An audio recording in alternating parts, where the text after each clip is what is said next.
Okay mga idol, ito naman kalsadang papunta ng Mount Ugo. Nakapag-rides na ba lahat dito mga idol? Ito lang yan sa may barangay Tinungdan. Ito yung kalsada na bababa sa Tinungdan proper. Hindi pa nakapag-rides dito mga idol, mag-rides na din kayo. Ito yung kalsada papunta ng Mount Ugo. Pwede rin labas din nito mga idol sa may Cayapa, Nueva Vizcaya.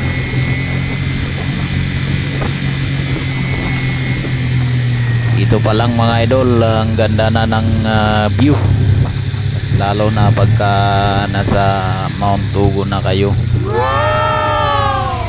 Quality. Sa mga hindi pa naka-follow dyan, i-follow na po Baguio Cloud TV mga idol. So bago yan, shoutout na muna natin yung mga baak yan sa baba. Puro manok kasi yung inaalagaan nila mga idol.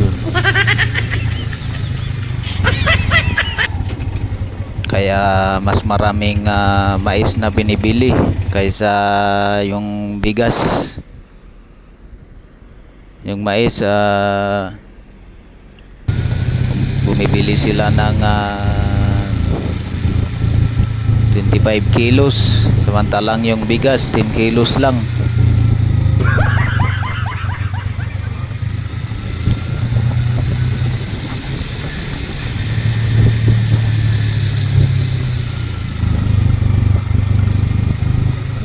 Yan ang view dito, napakaganda mga idol.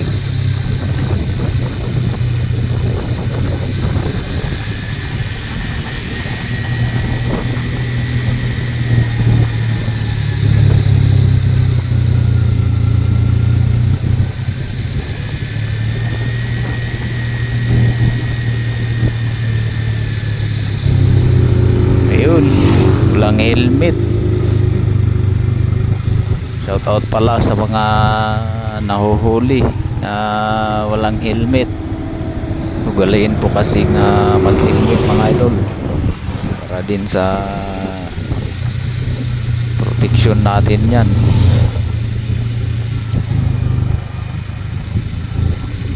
Ubus siguro ang ticket dito pagka may nanikit. Ang dami nilang walang helmet eh. Shoutout pala natin si Checkpoint Eco ng Itugon.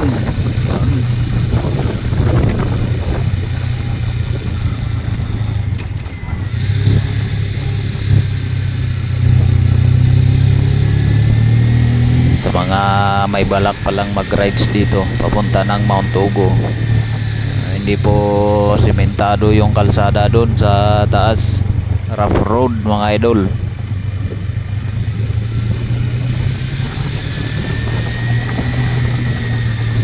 Dito lang yung sementado ang kalsada. Pagdating nyo doon sa may bagong kalsada, hindi pa sementado.